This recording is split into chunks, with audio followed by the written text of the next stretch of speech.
you. Happy birthday to you. Happy birthday. Stop.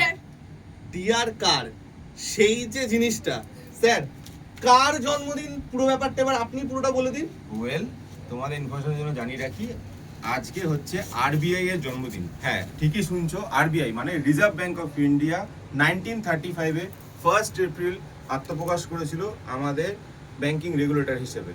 সৌমাদি, কেমন লাগছে? আমরা আজকে বার্থডে সেলিব্রেট করছি ব্যাংক ব্যাচের স্টুডেন্টদের জন্য, আরবিআই এর বার্থডে সেলিব্রেট করার জন্য।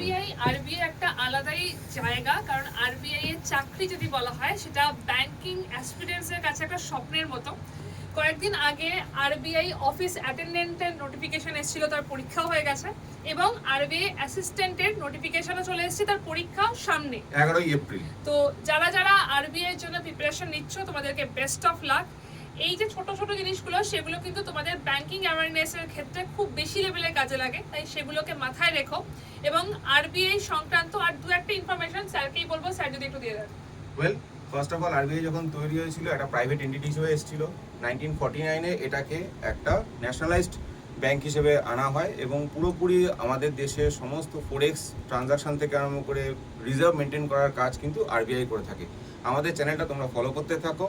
All the best for your exams. আর এইরকমই আরো ডিটেলসে যদি নোটিফিকেশন পেতে চাও বা আরবিআই বা ব্যাংকিং অ্যাওয়ারনেস সম্বন্ধে জানতে চাও, তাহলে 4 এপ্রিল থেকে আমাদের নতুন ব্যাচ শুরু হচ্ছে, যেখানে A to Z 100% কভার করা হবে সমস্ত সাবজেক্ট, রিজনিং, অঙ্ক, ইংলিশ সবটা।